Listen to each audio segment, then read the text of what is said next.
From paintings of old, to Pirates of the Caribbean movies, to even SpongeBob cartoons, the Flying Dutchman has haunted our popular media for centuries, much the same way it's haunted sailors on the seven seas for centuries.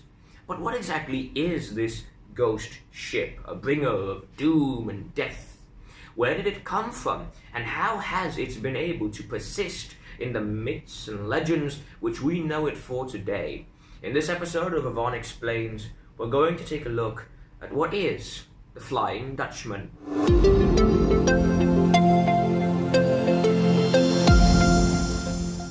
Greetings, fellow scholar, and welcome back to this week's episode of Avanexplains. I apologize for the late release of this one. I was a bit busy over the weekend with an MUN conference, but I hope that I'll be able to stick to the time as usual. Every week should be about a Monday to Tuesday release date, sometimes Wednesday. I'll try not to be that late, but you'll have to forgive me. I am still in school, and that does mean I have a lot of other engagements than the World Scholars Cup. But that aside, let's get straight into it. You've probably heard of the Flying Dutchman before. Either you've read about it in some sort of newspaper, or you've seen popular media portrayals of it. This includes Pirates of the Caribbean movies, where it's captained by the one and only Davy Jones. Yes, the Davy Jones from Davy Jones's Locker, that sort of place where dead sailors go to rest at the bottom of the sea. But what actually is the Flying Dutchman? Well, the Flying Dutchman is a ghost ship that sailors have reported seeing since as far back as the mid-1600s, and apparently this ghost ship is an omen of doom and destruction, and that whenever sailors see it on the horizon, they know that something bad is coming their way. Oftentimes this comes in the form of a huge storm or a few deaths along the voyage, but whatever the case, the Flying Dutchman has been heralded as a message from the heavens that doom and destruction are coming to haunt the members of that ship. But before the story and the tale of the Flying Dutchman came the real Flying Dutchman. In the 1640s, empires are expanding. Britain, France, Belgium, the Netherlands, and all other countries are trying to expand their empires to make sure their power and their economic trade can outmatch one another. And chief among them is the Dutch. They secured a gem for their crown. The Dutch East Indies, modern-day Indonesia. It's a bit hard to see on the map, but I think you can make it out. A ring of islands in Southeast Asia and on the Pacific and Indian Ocean. The Dutch East Indies are a rich supplier of spices and other precious goods that the Dutch will trade for the next 3 centuries. But without the Suez Canal, the trip to the Dutch East Indies, as well as every other Asian port, is one of treachery and extreme danger. Instead of sailing from Europe into the Mediterranean and down the Suez Canal out into this Indian Ocean, sailors must brave the coast of Africa, and in particular one notorious spot known as the Cape of Good Hope, off the coast of what is now South Africa. Sailors have told of gale-force winds and nightmarish storms that can play with ships as if though they are toys, and take the lives of hundreds of sailors in a single splash. But for those brave enough to fear it, there are rewards on the other side. One captain in particular stands out, Captain Hendrik van der Decken, the very embodiment of a Dutch person. Tall, strong, handsome, and strapping and adventurous, Captain Hendrik knows no fear. He commands a ship actually known as the Flying Dutchman, and in 1641 he and his crew undertake a dangerous 6 to 9 month voyage to the Dutch East Indies on a trading mission for their company. He rounds the Cape of Good Hope and makes it to port, but not without sustaining damage to his vessel. So after making repairs in the port of Batavia, what is now Jakarta, Captain Hendrik van der Decken and his crew set off back home, their ship laden with goods and spices to trade for a very lucrative profit back in the ports of Europe and in the trading stalls of the Dutch homeland. But just off the Cape of Good Hope, a storm brews, one unlike anything the sailors have ever seen before. and Captain Hendrik's crew beg him not to go any further. They cry and shout that if they do so, they will surely perish. They beg him to seek calmer waters off the coast of Madagascar and wait for the storm to subside before continuing on, lest they all perish. But Captain Hendrik van der Decken, already behind schedule and spurred on by the news of price increases in his goods, is undeterred. He orders the crew to press on through the storm.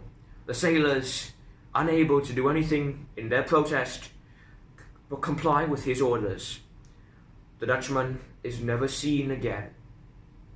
Mariners off the coast of South Africa tell tales that the Dutchman was last sighted heading into the storm, and that, as an act of vengeance, God himself claimed the Dutchman and sentenced Hendrik van der Decken and his crew to a lifetime on the seven seas as punishment for defying the orders of his servants. Captain Hendrik van der Decken and the crew obviously perished with their ship, and for the next century sailors would report seeing the Dutchman popping off the coasts of Africa, in the Mediterranean, of Australia, and even back in the Dutch East Indies. And whenever the ship appeared, they knew that someone or something very bad would happen to them. And now, what do we actually know about the Dutchman? Well, we don't know that much other than its historical purpose, but we do know that many other famous sightings of the Dutchman have occurred. One of the most famous was actually by a British king, King George V, back when he was a prince. In 1881, he and his brother were off on a cruise just in Australia near Melbourne and Sydney. But after sighting the Dutchman, the person who was said to have sighted it fell off the topmast and fell into the sea, never to be seen again. An omen of doom, if ever I've heard of one. But the Dutchman isn't actually the ship that probably got lost, or at least that's what scientists are saying. But before I indulge the more scientific matter, I'll let the mystery hunters among us satisfy their taste for great stories even more. There is another tale of the Dutchman, one that involves Hendrik van der Decken. Actually, there are a couple of tales, and I'm going to go through them really quickly. One such tale stipulates that Hendrik sold his soul to the devil in a game of cards for unbelievably fast travel to the Dutch East Indies, making the trip in a record 3 months, unheard of at the time. But in exchange for this, the devil told him that he would never make landfall again, and that his ship would be condemned to sail the seas for eternity, serving as a warning to all those who dared to travel faster than nature would allow them. Another story is that while on the return voyage, the crew had picked up a honeymooning couple in Batavia and were returning them home to the Netherlands. But Captain Hendrik van der Decken fell in love with the girl and wanted the male to be eliminated. So, in the dark of night, the male companion was tossed off the ship, never to be seen again. For his repentance, the female sentenced Hendrik van der Decken to a lifetime sailing the seas, never to be human and never to clutch another life again. Another tale is that Captain Hendrik van der Decken never actually existed, and another Dutch captain decided to make the trip for them, and that the Dutchman actually sank in the Cape of Good Hope, but not when it ran into a storm, but by natural means, by running aground. But those 3 stories are secondary to the main event. Whatever occurred with the Dutchman, we do know that now sailors are attributing it to an omnipotent being of doom and destruction that could wreak havoc upon ships and the crews that inhabited it. So what actually is the Dutchman? Well, the Dutchman is believed to be what we call a Fata Morgana, which comes from the Italian term for fairy, Fata, and after Morgan Le Fay, the mythical sorceress in the legends of King Arthur, who killed Merlin and conspired to overthrow King Arthur. It's believed that in the Mediterranean, Italian sailors attribute sightings of ghost ships as the work of Morgan Le Fay, trying to lure them to her place and to drag them down to their deaths. But regardless, a Fata Morgana is a type of optical illusion. It's called a superior mirage. It makes objects in the distance, especially when you're underwater, seem like they're actually floating, and they take on a ghost-like appearance, and at times they can even be upside down. What happens is a little bit of science, and I'm not too strong about this, but I'll try and explain it my best. Essentially what happens is that as the air closer to a water cools down due to the water temperature, light passes through the atmospheric air much easily because it's much hotter.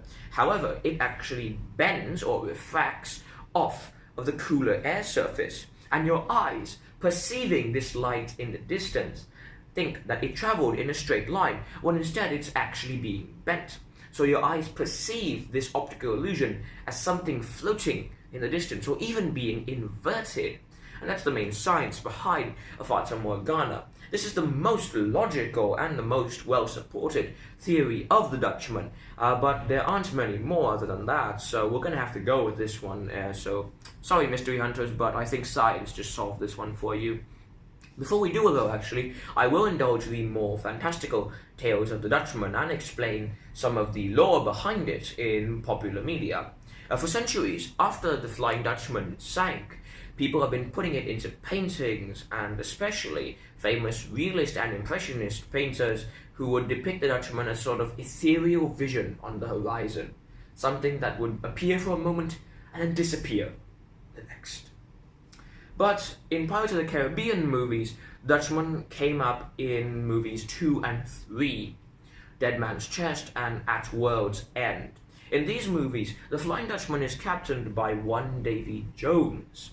Davy Jones fell in love with the sea goddess Calypso, and in exchange for her hand, Calypso ordered Davy Jones to be sort of sentenced to a sort of ordeal of love. Don't get me started about this, it's a really weird love story. But essentially, Davy Jones was to escort the souls of the dead who had died at sea to the land where they could then rest and have their souls buried in graves and enjoy the afterlife.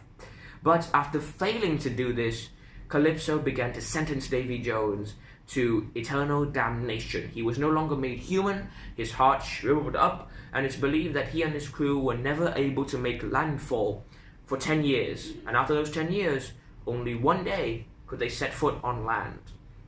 And essentially at the end of the movie number 3, the Flying Dutchman is surrendered to its new captain, William Turner, and Davy Jones dies. But did you know that in Pirates of the Caribbean 5, the post-credit scenes actually hint that Davy Jones has somehow survived and is back to haunt the seas, much like his ship did in history. So, that's all we know about the Flying Dutchman. But join us next week in Avanexplains for another mystery, but this time one not on the high seas, but one in the chilly depths of the Siberian wasteland. Thanks for watching, Scholar. Take care of your alpaca, and I'll see you in the next video.